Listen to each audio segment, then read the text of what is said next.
Hello guys, I hope you all are doing good. I am Vaishali Khan and we are discussing the electronics engineering. Today in this video we are going to have the in-depth analysis of the full wave rectifier. We have already discussed what is the full wave rectifier in the previous video also. I hope you all have watched that video and you know what is the DC current and RMS current for a full wave rectifier. We are going to use that value in this video. Right, so let's talk about the various other parameters of the full wave rectifier. The first parameter that we are going to discuss is the form factor. Now in the half wave rectifier also I gave you the introduction to the form factor. What was the form factor? Form factor is the RMS value upon average value. This RMS value we can take of current or voltage. Average value of current or voltage, but both of them should be same. If here upside I am taking the RMS value of current, here I should take the average value of current.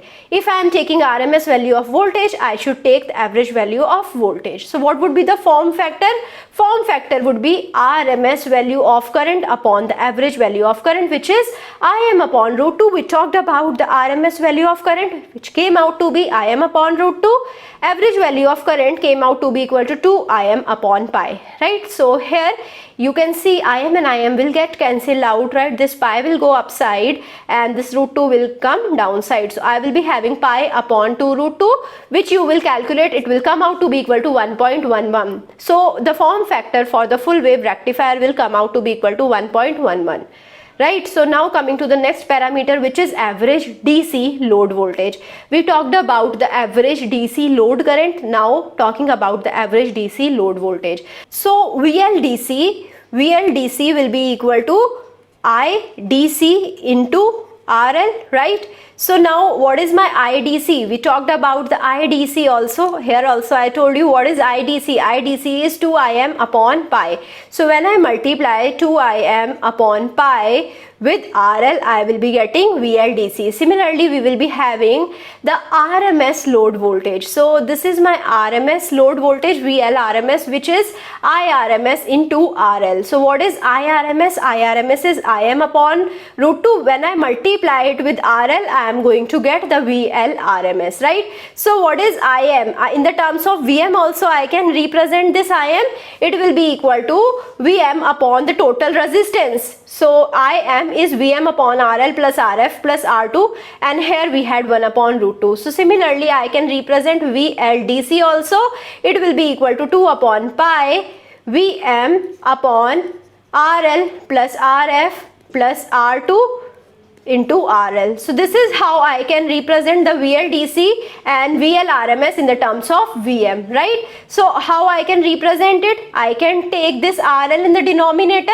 So this RL is also taken in the denominator. Here I had 1 upon root 2 Vm. Now RL upon RL will be equal to 1. So here I will be having 1 plus Rf plus RL upon RL. So here also VLDC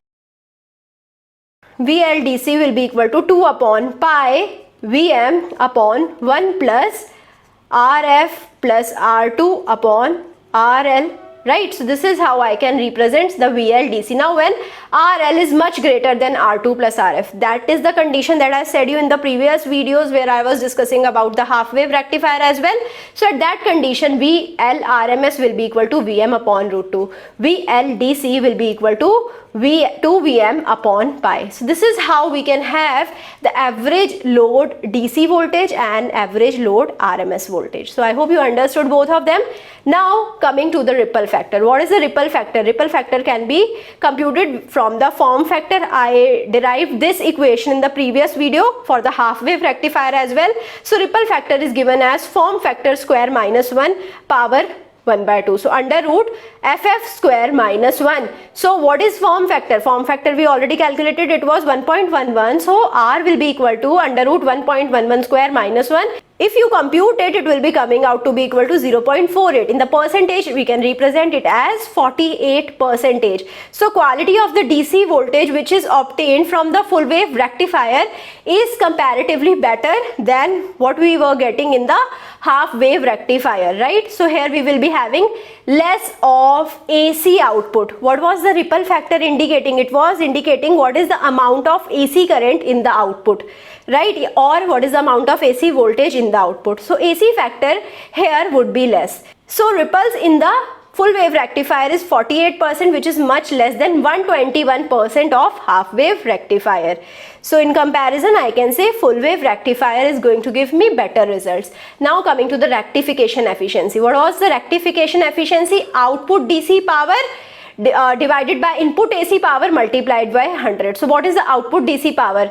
IDC square into RL. What is the IDC? IDC is 2 Im upon pi. So IDC square would be 4 Im square upon pi square into RL. The power is I square R, right? So here I will be taking IDC, right? So I square would be, IDC square would be 4 Im square upon pi square. It is multiplied with RL. Now coming to the AC power, which is going to the input, it will be equal to I RMS square into total resistance. It is encountering the total resistance. The input power will be having total resistance factor, right? So here I will be having RL plus RF plus R2. So what was IRMS? It was Im upon root 2. So IRMS square will be equal to Im square upon 2 RL plus RF plus R2. So now when I divide these two, I will be having 4 Im square upon pi square RL into 100 upon Im square upon 2 RL plus RF plus R2. This 100 represents, I am finding out the output in percentage, right? So I will be left out, this Im and Im will get cancelled out, and I will be left out with 8 upon pi square. This 2 will go upside, multiply with 4, I will be having 8 upon pi square RL upon RL plus RF plus R2. I can take RL below, so I will be having 8 upon pi square 1 upon 1 plus RF plus R2 upon RL. I can neglect this term and I will be left out with 81.06%, whereas half wave rectifier was having only 40.53%. Right, so you can see rectification efficiency is also high for the full wave rectifier, and this is how you can do the comparison in between the two. So now coming to the transformer utilization factor. What is the transformer utilization factor for the full wave rectifier? It tells me the transformer utilization factor here is calculated separately for the primary and the secondary winding, right? For both of them we are going to calculate it separately, and then we are going to take the average of these two. So secondary winding will be having the power supply for the half cycle duration, and the primary winding will be having the power supply for full cycle duration, right? So secondary TUF will be having the P output DC upon volt ampere rating of the transformer. So here we will be taking IRMS and the VIRMS of the transformer. So I of the transformer will be Im upon root 2, V of the transformer will be Vm upon root 2. IDC and VIDC, we all know it is 2 Im upon pi, 2 Vm upon pi. So now here Im and Vm will get cancelled out, and we will be left out with 8 upon pi square, which is 81.1%. So this is the secondary TUF, right? So secondary TUF, we have computed. The primary TUF will be equal to the TUF that we had already computed, which is equal to 0.574. So now we can have the average of both of them. When I take the average, we will be having primary TUF plus secondary TUF upon 2, which is 0.811 plus 0.574 upon 2, which will be coming out to be 69.25%. It is still better than the half wave rectifier. Now coming to the peak inverse voltage rating. Now here in the full wave rectifier, here I am using load resistance, right? So here we will be having this diode, we will be having this diode. Now I am considering that diode D2 is my reverse bias and D2 is off. Now D1 is the forward bias diode which is conducting. So now when I compute the voltage, so now voltage will be computed by using the KVL, right? So because here the voltage drop would be 0 because it is conducting, it will not be having any resistance. RF I am taking to be negligible. So here the total Vm is appeared at this load resistance. So Vm plus Vm minus the peak inverse voltage would be equal to 0. So peak inverse voltage in this case will be equal to 2 Vm. You can see in the KVL we have used the peak inverse voltage is equal to 2 Vm. Right? You can simply find out this. Now coming to the ripple frequency, we have seen the output waveform. in the previous video. So it is the twice of the supply voltage. The ripple frequency is the frequency of the output pulsating voltage. The output voltage is pulsating, so it will be having frequency twice that of the supply voltage. So FR is 2Fs.